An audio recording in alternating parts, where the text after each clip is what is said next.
Gracias por la invitación, los saludo a todos, habíamos estado conversando antes que iniciara formalmente la sesión.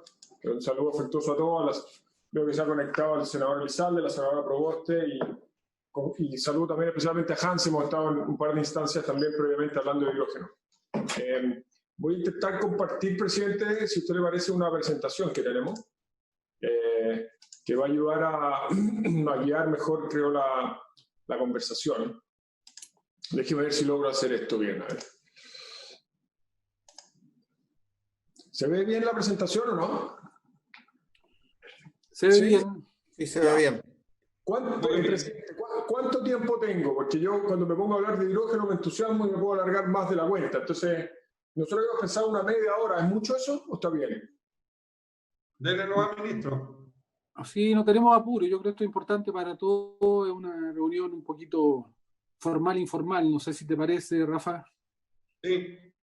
Bien. Muchas gracias. Oye, sí, lo que sí, mándanos después, Julio, las presentaciones, por favor. Claro, le podemos mandar la presentación. A ver, lo primero quiero, senador Girardi, lo que usted decía, estamos muy de acuerdo, ¿eh? Estamos mirando en la misma dirección para que el resto de la comisión sepa, Hans y los que están viendo, con el senador Girardi hemos tenido un par de conversaciones respecto a este tema, al tema de hidrógeno. Efectivamente, el presidente Piñera, este es un tema que le entusiasma mucho y cuando veamos la presentación todos van a entender bien por qué. En su último viaje a China el año pasado llegó muy entusiasmado del tema del hidrógeno, así que este es un tema en el que yo creo que podemos generar consensos muy amplios y generar un esfuerzo que tenga continuidad en el tiempo, porque esto tiene que ser una política de Estado, tiene que ser una cosa de este gobierno, de este ministerio, tiene que ser un proyecto país convocante y eso es un poco lo que queremos y que estamos intentando impulsar. Esta lámina introductoria, aunque no se ve mucho, tiene dos guiños esta lámina, dos gestos. Uno, esta lámina es el lanzamiento de un cohete espacial. Y los dos gestos o los dos guiños que hay aquí son, primero, ustedes saben que los cohetes espaciales hace muchos años usaban, y hasta hace poco usaban, hidrógeno como combustible. De hecho, el Apolo 11, cuando fue a la Luna, el combustible que usó fue hidrógeno. Y el segundo guiño es que miremos al cielo, como decía el señor Girardi, lo que nosotros queremos es apuntar arriba, ¿no es cierto? Ser ambiciosos, tratar de dibujar juntos una visión de un Chile que innova, que invierte, que está en la vanguardia en un tema con un potencial enorme, como vamos a ver, y que, ¿por qué no decirlo?, en un momento de polarización, de discusión, en que el clima político a veces está enrarecido, seamos capaces de encontrar un tema en el que aprovechemos las potencialidades de Chile, nos pongamos de acuerdo y trabajemos todos remando en la misma dirección. Así es que eso es un poco la invitación y el marco general. El resumen de lo que les vamos a transmitir hoy día es lo siguiente. Lo primero es el hidrógeno verde, es un combustible que se puede producir a partir de agua y energía renovable. Es como casi mágico, ¿no es cierto? Usamos el agua como insumo para generar energía al combinarla con energía renovable. Entonces tomamos agua y electricidad y generamos hidrógeno verde. Y se puede usar en muchas aplicaciones. Se puede usar en el transporte, en la industria, en la edificación, para reemplazar combustibles fósiles que contaminan. Lo segundo, hoy día en el mundo estamos en un momento sin precedentes, bien único en materia de desarrollo de hidrógeno verde por tres cosas principales. Hay tres fuerzas que están impulsando esto. La primera es la descarbonización. El mundo crecientemente ha entendido que tiene que ser carbono neutral el 2050, si no antes, si queremos detener el calentamiento global y el cambio climático. Eso es lo primero, y el hidrógeno puede ser un gran vector, una gran palanca para conseguir eso. La segunda fuerza que está empujando esto es que los costos de la tecnología de producción de hidrógeno vienen bajando a tasas muy aceleradas. Y lo tercero es que los gobiernos, al ver estas dos cosas, están desarrollando proactivamente estrategias para desarrollar hidrógeno en distintos lugares del mundo. Países que representan más del 70% del Producto Interno global, digamos, ya tienen sus propias estrategias de hidrógeno. Y este número es bien impresionante. Se estima que al año 2050 el mercado de hidrógeno en el mundo va a ser 2,5 trillones de dólares. Eso, para que tengamos una idea en la cabeza, es equivalente al 50% de lo que es hoy el mercado del petróleo. Así de grande es. ¿Okay? Tercero, Chile tiene un potencial de energía renovable único en el mundo que le permitiría ser líder global en producción de hidrógeno verde. ¿No es cierto? Entonces esto es como una industria que puede ser equivalente al 50% de lo que es la industria del petróleo hoy día y Chile puede ser líder en esa industria. ¿Okay? Ese es el tamaño de la oportunidad que tenemos al frente. Y además nos va a ayudar a nosotros a ser carbono neutral como país. Nosotros nos hemos propuesto ser carbono neutral al 2050. Las proyecciones que hemos hecho en el Ministerio es que entre un 17 y un 27, dependiendo del escenario, de las emisiones, o sea, un cuarto, para no quedarse con un número en la cabeza, un cuarto de esa reducción de emisiones la podemos lograr con el hidrógeno verde. Y lo último es que nosotros como Ministerio estamos desarrollando una estrategia participativa, convocando a muchos actores, en la que queremos que el Parlamento tenga un rol central también para fomentar el desarrollo del hidrógeno verde. Ese es el resumen. Ahora, déjenme partir, yo sé que el senador Guinardi lo conoce, pero déjenme partir desde lo bien básico. ¿Qué es el hidrógeno? ¿No es cierto? El hidrógeno es el elemento más abundante de la naturaleza, ¿sí? Y el hidrógeno se puede obtener a partir de gas natural. Cuando se usa, se obtiene a partir de gas natural, se llama hidrógeno gris o azul, porque contamina en simple, o a partir del agua, que cuando se hace con energía renovable se llama hidrógeno verde, ¿ya? La gracia que tiene es que la molécula de hidrógeno tiene una alta densidad energética por unidad de masa, 3 veces más que la gasolina y 120 veces más que las baterías de litio. En simple, un ejemplo, hoy día Toyota tiene autos que andan a hidrógeno. Un auto que anda a hidrógeno necesita 1 kilo de hidrógeno en el estanque, 1 kilo para recorrer 100 kilómetros. Un auto muy eficiente, que digamos da 15 kilómetros por litro, que son muy pocos eso, necesita 6 litros de gasolina, que son como 4 kilos. O sea, 1 kilo de hidrógeno es capaz de mover un auto lo que 4 litros de benzina logran mover. Entonces es muy eficiente, pesa muy poco para conducir la misma cantidad de energía. ¿Bien? ¿Cómo se produce el hidrógeno verde? Básicamente se toma agua, ¿no es cierto? Se pasa por una corriente eléctrica, y eso que se llama electrólisis, el proceso básicamente, y ese proceso de electrólisis lo que hace es que separa la molécula de agua. ¿Se acuerdan la fórmula del colegio del agua? H2O, separa el hidrógeno del oxígeno, y ese hidrógeno se puede almacenar para después ser aplicado en distintos usos. Ahora, el hidrógeno cuando se ocupa después como combustible o tienes otro uso distinto de ser quemado, digamos, pero cuando se usa solo genera vapor de agua. No contamina, ni genera gases de efecto invernadero distintos del vapor de agua. Entonces, cuando para producirlo, además, usamos energía renovable que tampoco contamina, el hidrógeno se convierte en una fuente energética cero emisiones. Si uno produce hidrógeno con corriente eléctrica, pero esa corriente eléctrica viene de una matriz de generación eléctrica que tiene carbón, por ejemplo, es verdad que el hidrógeno al usarlo no contamina, pero la electricidad que usamos para producirlo sí contamina, entonces no es hidrógeno verde. Para que sea verde tiene que ser el agua con energía eléctrica renovable, de la que Chile, como vamos a ver, tiene una enorme potencia. Hoy día el hidrógeno ya se ocupa en distintas aplicaciones industriales, en refinación de petróleo, por ejemplo. En Chile, ENAP usa hidrógeno, pero hidrógeno gris, para refinar combustibles en su refinería. Tiene uso en la industria química también. Pero en el futuro, y cada día se está desarrollando con más fuerza, se va a poder usar en el transporte. Vamos a entrar en más detalle en eso después. En calor y potencia para edificios, calor y potencia para industria, y en el mundo de las materias primas para la industria, el amoníaco, el metanol, y la industria del acero, por ejemplo. Y multiplicar por muchas veces el volumen de hidrógeno que se ocupa en el mundo. Este gráfico es un gráfico que preparó McKinsey, la consultora, para el Hydrogen Council, que es el Consejo de Hidrógeno Internacional.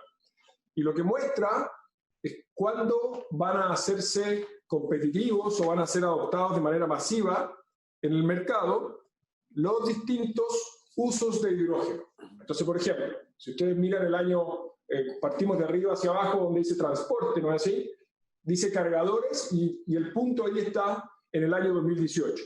Ahí ya en 2018 hubo aceptación masiva en el mercado de cargadores frontales con hidrógeno. ¿Qué es un cargador frontal? Son estas grúas horquillas, les llaman también. Son estas pequeñas grúas que usan, se generan los centros de distribución para distribuir y organizar la carga en los centros de distribución. Esos son pequeños vehículos que en el pasado funcionaban con combustión interna, que genera contaminación dentro de los galpones, de las bodegas, por lo tanto tiene un efecto negativo en la salud de los trabajadores. Eso en muchos lugares migró a baterías a grúas horquilla con batería, pero la logística de recarga de las baterías no es óptima, entonces ya se está adoptando en muchas partes estos cargadores frontales con hidrógeno. Nosotros mapeamos, vamos a hablar de eso después, todos los proyectos piloto creemos que se han hecho, que se están desarrollando en Chile. Walmart, por ejemplo, tiene un proyecto piloto para desarrollar una bodega, un centro de distribución en que sus grúas horquillas funcionen con hidrógeno verde producido con energía solar.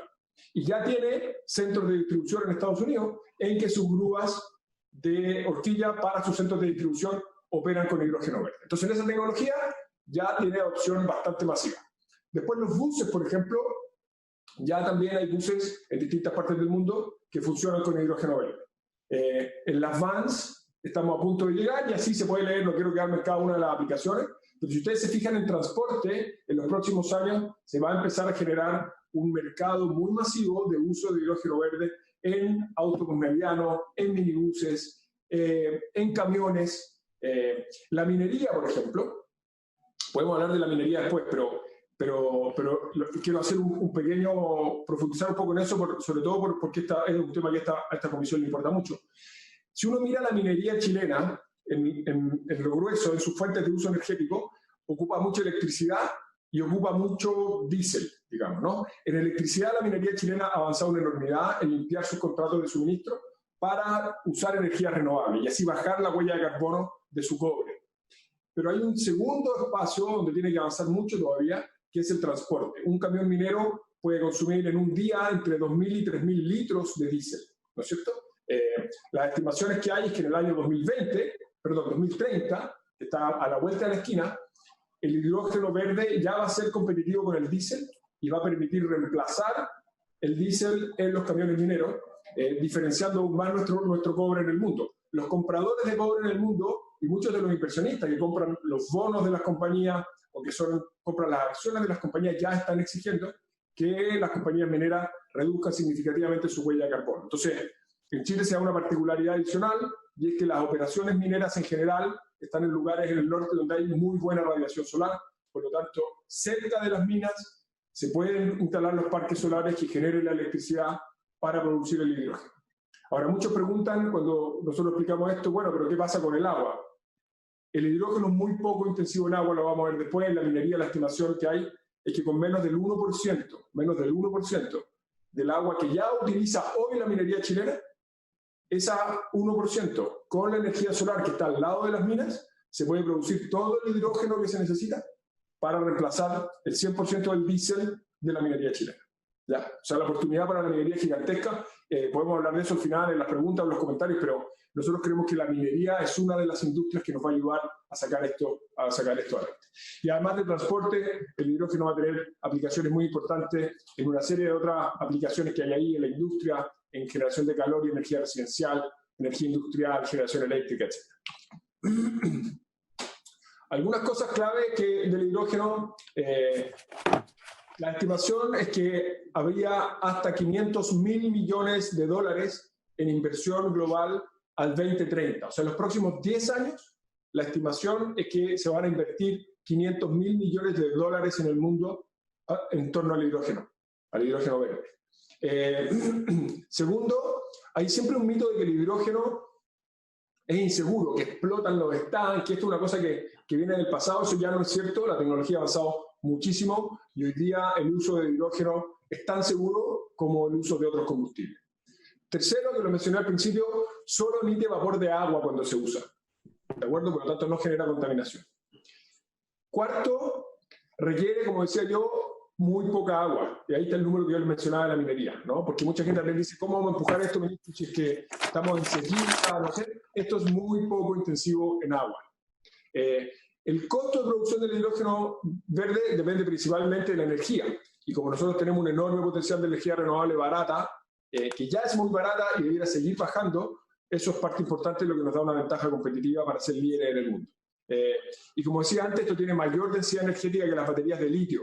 Esto es importante porque aquí hay distintas tecnologías que están de alguna manera compitiendo y que se van a complementar en el futuro para reemplazar a los combustibles fósiles. Las estimaciones en general coinciden en que en los vehículos más pequeños las baterías pueden ser eficientes, pero en vehículos más grandes, como los camiones mineros que mencionaba, los buques, el transporte naviero, los aviones, transporte de larga distancia, funciona mejor el hidrógeno. Y la intuición detrás de eso es relativamente fácil de entender, y es que cuando uno opera un camión minero, por ejemplo, el peso del camión en sí y el peso de la carga que tiene que soportar es enorme. Entonces la potencia que necesitan esos motores es muy grande, y las baterías necesarias para que funcionen con esa potencia son muy grandes también y pesan mucho también, adhiriéndole peso adicional al del camión y la carga, y eso entra en un loop que hace que sea ineficiente operar con baterías, porque el peso de la batería es muy grande. Entonces, ahí funciona mejor el hidrógeno, y en los vehículos más pequeños en general mejor las baterías. Eso como el hidrógeno en términos, un resumen. Ahora, ¿cuál es el potencial de desarrollo del hidrógeno verde? Algunos números. Primero, el tema del cambio climático, ¿no es cierto? Hay 185 países del mundo que ya ratificaron el Acuerdo de París y se comprometieron a hacer 0 emisiones al 2050. Eso va a empujar el hidrógeno con mucha fuerza. Segundo, los costos de producción de hidrógeno verde van a seguir bajando de manera muy fuerte por la reducción en la energía renovable y por la reducción del costo de la electrólisis, que como dije al principio es la tecnología con la que se separa la molécula de agua, ¿no? Hay una enorme cantidad de inversiones en instalaciones de electrólisis que ya están anunciadas en el mundo y que están mapeadas, y que el número está ahí entre 7,5 y 15 gigawatts de capacidad en el mundo. Y como decía al principio, hay muchos países que están desarrollando sus propias estrategias de desarrollo de hidrógeno, y esas estrategias tienen metas muy específicas. Por ejemplo, esas estrategias, cuando uno las mira, hay 7 millones de autos con celdas de hidrógeno que los distintos países se han propuesto tener funcionando al año 2030. En China, Japón, Europa y Corea, por ejemplo. 8.500 estaciones de carga de hidrógeno, tal como hoy día tenemos estaciones de servicio de benzina, al 2030 también en esos países, ¿no? Entonces, esas estrategias de los países no solamente son estrategias generales, sino que tienen metas muy específicas a cumplir en distintos momentos del tiempo. Ahora, cuando uno mira la proyección de cómo vamos a lograr como planeta ser carbono neutral al 2050, uno ve que el hidrógeno, como decía yo, va a tener un rol muy importante. El uso de hidrógeno se estima por McKinsey que se va a multiplicar por 11 veces, y aparte de sus usos actuales, que son los que están en la parte baja del gráfico con un color gris, va a aparecer con mucha fuerza la aplicación en transporte, como dije, en generación y almacenamiento eléctrico, en calefacción residencial y energía, y en la industria, para llegar a 22. Estos son la unidad tan grande que yo siempre me acuerdo que son petawatts, eso ya son como millones de watts hora de capacidad. Lo importante es que la estimación es que al 2050 un 18%, o sea casi un quinto, de la demanda final de energía va a venir del hidrógeno. Esos son 2.5 trillones de dólares de ventas anuales de hidrógeno y equipo. Va a crear 30 millones de empleos y va a ayudar a reducir en 6 gigatoneladas anuales las emisiones de CO2. Para que esto ocurra, es muy importante que el costo de producción del hidrógeno baje. Hoy día la estimación es que está alrededor de $6 el kilo, y debemos llegar al 2030 a $2 el kilo. Y cuando ustedes ven cuáles son las cosas que tienen que pasar, tiene que seguir bajando la energía, 0,6, otras partes del costo, 0,7, 0,2 la eficiencia, pero lo más importante es el CAPEX. El CAPEX significa la inversión que tenemos que hacer en las instalaciones para producir hidrógeno, y lo más importante aquí es aumentar la escala, o sea, tener lugares de producción de hidrógeno más grandes para amortizar en más volumen el costo inicial de esa inversión. Y también un desafío en la energía es, si yo hago una inversión muy grande en una instalación y lo ocupo solamente, por ejemplo, 8 horas al día cuando hay radiación solar, me demoro más en amortizar la inversión inicial. Entonces es importante también tener acceso a electricidad a las 24 horas del día a muy bajo costo. Esta es una curva que simplemente proyecta en distintos momentos del tiempo el costo de producción del hidrógeno. Cuando ustedes ven llegar a $2, depende cuán rápido lleguemos a $2, depende un poco de cuál sea el principal vector, es qué tipo de energía eléctrica estamos usando. En Chile tenemos enorme potencial, tanto de energía solar como de energía eólica, y esa combinación nos permite ir en la parte baja de esa curva de costo y ser muy competitivo y tener una ventaja respecto de otros países con los que vamos a competir. Voy a ir un poco más rápido. Aquí hay algunos de los países que desarrollaron su estrategia. Tienen, como les decía yo, metas muy específicas en distintos momentos del tiempo. Esto lo pueden ver ustedes después con más detalle. Pero, por ejemplo, Japón, por mostrar un ejemplo. Japón ha dicho, nosotros al 2025, eso sí que está a la vuelta de la esquina, o sea, faltan 5 años, queremos tener 320 estaciones de carga de hidrógeno en el país. Tenemos al 2030 cierta capacidad instalada, 800.000 vehículos con celdas de combustible de hidrógeno funcionando, 1.200 buses con celdas de combustible, 10.000 grúas elevadoras como las que yo mencionaba al principio. O sea, esto no es algo que esté lejísimo en el horizonte, como comentaba el senador Girardi hace 10 años. Esto está a la vuelta de la esquina, ¿no? Entonces tenemos que apurarnos si queremos llegar bien posicionados en esta carrera. Ahora, ¿por qué Chile? Porque uno dice, ¿por qué Chile tiene una posición muy expectante? Chile tiene, lo principal, quizás son sus energías renovables, ¿no es cierto? Nosotros en Chile tenemos un potencial de producción de energías renovables que es 70 veces lo que estamos produciendo y consumiendo hoy día, ¿ya? Entonces, nosotros nunca vamos a llegar a consumir 70 veces lo que consumimos hoy día. Podríamos exportar parte de la electricidad a los países vecinos. De hecho, estamos avanzando en avanzar en las líneas de interconexión con los países vecinos, pero esos países también tienen su propia energía. Argentina tiene gas, Perú también tiene gas, los países como Brasil y Paraguay tienen hidroelectricidad. Entonces, algo vamos a poder vender a los países vecinos, pero marginal. Entonces, para aprovechar ese potencial de energía renovable, nosotros tenemos que encontrar maneras de exportarla. Y el hidrógeno, es decir, usar la electricidad renovable para producir hidrógeno y después exportar el hidrógeno, es una gran oportunidad de aprovechar ese enorme potencial de energía renovable. Cuando ustedes miran abajo a la izquierda, hoy día tenemos más de 20.000 millones de dólares de proyectos de inversión en energía renovable en distintos estados. Algunos ya tienen aprobación ambiental, otros están en construcción, etcétera, etcétera, y ahí está el mix de tecnología. Son inmensamente concentrados en solar, en eólica, algo de hidroelectricidad y un poco de transmisión. La transmisión es muy importante porque es lo que nos permite ir a buscar esa electricidad y traerla, no es así, donde la vamos a consumir. Cuando uno mira el mapa de abajo a la derecha, entre más oscuro el color, más bajo el costo estimado de producción de hidrógeno que tiene el país. Entonces, si ustedes se fijan, Chile es muy oscuro en el norte, por el desierto, donde tenemos muy buena radiación, pero quizás notar una cosa que no es tan obvia, y es que en la parte sur, en Magallanes, en la Patagonia, por nuestro potencial de energía eólica, tenemos un potencial de producción de hidrógeno extraordinariamente alto, y eso es bien importante porque, por la ubicación geográfica que tiene, la exportación desde el sur se hace más competitiva a Europa por el Atlántico, porque en el norte hay que ir a la vuelta del estrecho de Magallanes. El norte es mejor posición logística para exportar al mercado asiático por el Pacífico, ¿sí? Voy a ir a la matriz de generación. Cuando uno mira la proyección, aquí no tenemos la historia, pero cuando uno mira la historia, esto es el futuro de nuestra matriz de generación, pero cuando uno mira la historia, nosotros tuvimos hasta mediados hasta el 90 o el 2000 una matriz muy hidroeléctrica. Después entró, ¿se acuerdan ustedes?, con mucha fuerza el gas argentino.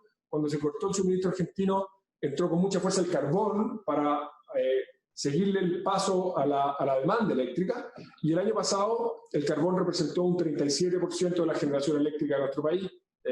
Hay otro poco que es gas y el resto son renovables, incluyendo la hidroelectricidad. Pero cuando uno mira la película hacia adelante, que es lo que hay en este gráfico, se da cuenta que el carbón casi desaparece de nuestra matriz. El carbón en este gráfico, si uno mira de arriba hacia abajo, es el segundo color. Primero está el rojo, que es gas natural, y después hay un color que es como gris. Ese es el carbón. Entonces, si ustedes miran el 2019, ahí está más o menos el 37 o el 40% que yo menciono.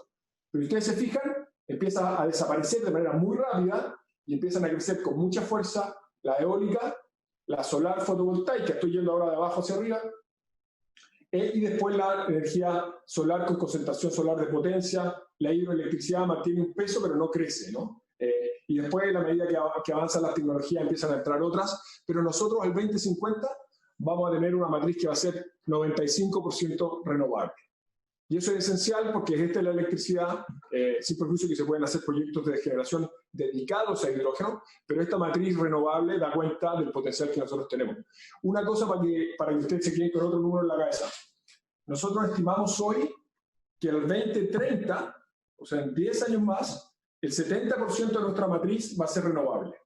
Hace 5 años, en 2015, cuando se hizo la misma proyección, la estimación era que íbamos a llegar al 70% renovable en el 2050.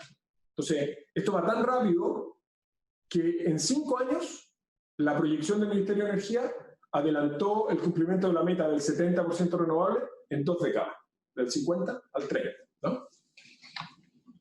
Esto vuelve a la logística que yo les decía antes. Cuando uno mira Chile por su posición geográfica, quizá una cosa adicional que no mencioné en el gráfico anterior. Chile tiene una ventaja, voy a volver un segundo. Cuando ustedes miran, por ejemplo, Australia, abajo a la derecha, así tiene un color oscuro también, es competitivo, no tanto como Chile, tiene una ventaja de cercanía con Asia, pero tiene un problema, que es que como su geografía es una isla redonda, no redonda, pero muy grande, mucha de la radiación solar está muy lejos de los puertos, ¿no? Entonces hay que transportar el hidrógeno o la electricidad muchos kilómetros. En Chile tenemos la gracia de que como somos un país angosto, la radiación solar está muy cerca de los puertos, en todo el territorio o en el sur la energía eólica, y eso permite que logísticamente eso también nos da una ventaja. Aquí están las rutas. Chile tiene una posición, como les decía yo, sobre todo en la zona norte, una posición única para exportar al mercado a la costa oeste de Estados Unidos y al mercado de Japón, Corea y China.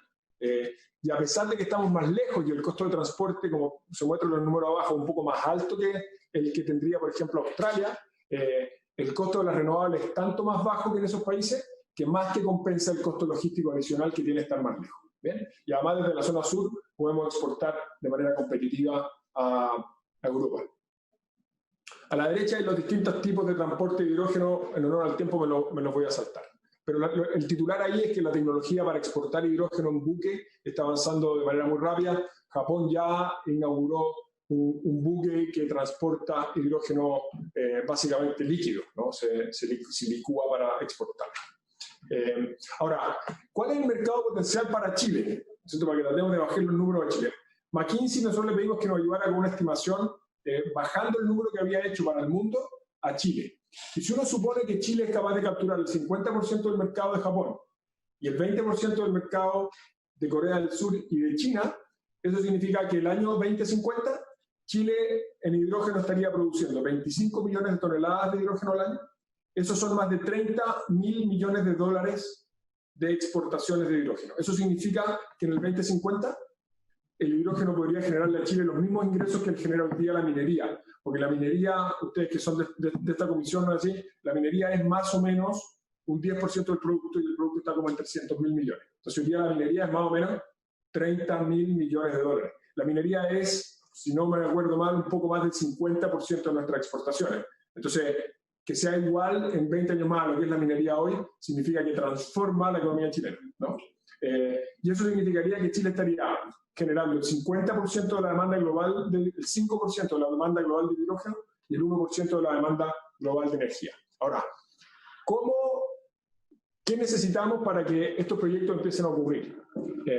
El diagnóstico es que se necesitan varias piezas en el puzzle. Primero, alguien que asegure la compra del hidrógeno en el largo plazo, ¿no es cierto? Que tenga un contrato de suministro. En electricidad esto fue muy importante. Ahí las mineras tuvieron un rol muy importante cuando empezaron a dar contratos con energías renovables que permitieron a los desarrolladores construir esos proyectos, conseguir financiamiento, etc. Entonces aquí es muy importante, y de nuevo la minería puede comprar un rol muy importante.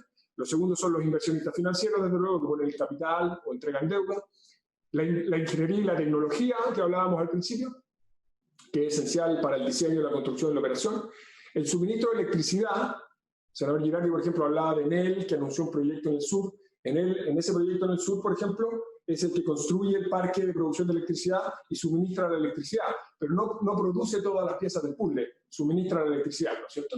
Otro compra el hidrógeno, otro aporta el capital, otro provee la ingeniería, y el número 5 es el que construye y opera la producción del hidrógeno propiamente tal.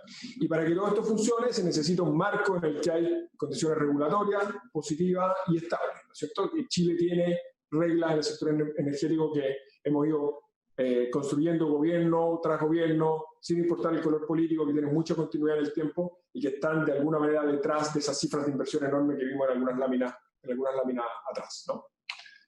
Ahora, ¿qué estamos haciendo para tratar de que esto se haga realidad? Lo primero, nos propusimos elaborar una estrategia de hidrógeno verde para Chile. Y como este es un esfuerzo que no puede ser de este gobierno ni de este ministerio, tiene que ser de todos, convocamos a un consejo asesor transversal en el que está el expresidente Lagos. El expresidente Lagos, entre paréntesis, el año pasado, poco antes de la COP, me llamó por teléfono para hablarme de hidrógeno. Y nosotros lo invitamos, él iba a estar en la COP en Madrid, y lo invitamos a un panel de hidrógeno en el que estuvimos el presidente Lagos, el ministro de Energía de Australia, 2 panelistas más y yo, y hablamos de hidrógeno verde para Chile. Invitamos a ese consejo también a Janet von Wolfersdorf, que es directora del Observatorio de Gasto Fiscal, entre otros roles, que nos está ayudando, entre paréntesis, a hacer muchas cosas, a tender puentes con Alemania, a entender más a fondo el impacto que el hidrógeno puede tener en la creación de empleo y en el desarrollo de las pymes.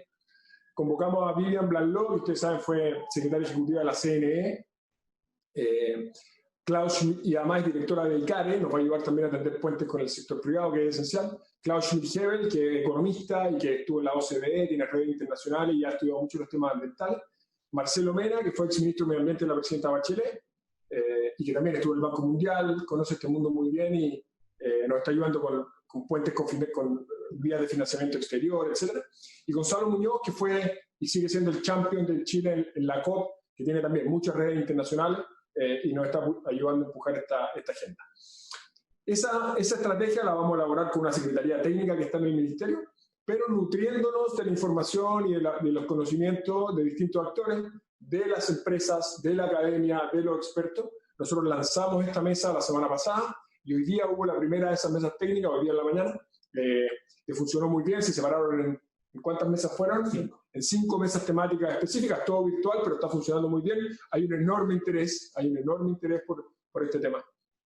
Y además va a generar este proceso de elaboración de la política, de la estrategia de hidrógeno, va a tener varias instancias de participación ciudadana, ¿no? La idea es terminar con la publicación de esto a fines de año, en el último trimestre, y además vamos a hacer para el lanzamiento de esa estrategia un seminario internacional para tratar de poner a Chile en los ojos de los inversionistas en el mundo. Entre paréntesis, bueno, pero está mencionado después.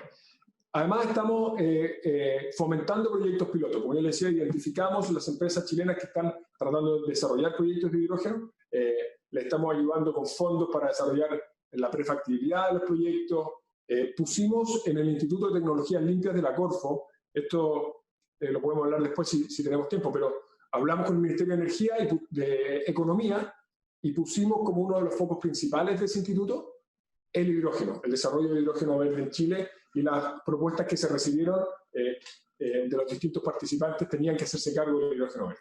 Estamos desarrollando con socios de desarrollo tecnológico, estamos haciendo mucha cooperación internacional con el gobierno de Alemania, estamos discutiendo con Japón, con Australia, con Singapur, como decía el senador Girardi al principio, aquí las alianzas internacionales para atraer todos esos actores que permitan formar las distintas piezas del puzzle que hablábamos, es esencial. Abrimos conversaciones también con UK, con el Reino Unido, que también hay mucho interés de desarrollar esto. Hay muchos países, entre países de Europa, que se dan cuenta que van a necesitar el hidrógeno en el futuro para usarlo, y Japón es otro ejemplo, pero que no tienen los recursos para desarrollarlo o producirlo en sus propios países. Entonces necesitan alianzas con países que puedan producirlo y exportarse. Estamos además desarrollando la regulación. Es muy difícil que alguien venga a desarrollar un proyecto de hidrógeno en Chile si no sabe cuál es la regulación, cuáles son las reglas del juego en las que tiene que jugar. Entonces, contratamos ya hace varios meses 2 estudios que nos permitieron identificar todas las brechas de la regulación chilena respecto de las regulaciones internacionales más avanzadas. Esos estudios están listos y ya se inició el proceso de elaboración de la regulación para cerrar esa brecha y poder así habilitar el desarrollo de proyectos. Y la estrategia va a tener 4 ejes principales de trabajo, 4 pilares. El primero es la transferencia de conocimiento e innovación, en que el rol de la ciencia, la academia va a ser muy importante. El fomento a la producción, uso y exportación del hidrógeno. El desarrollo de regulación y normativa. Y todo el desarrollo social y territorial.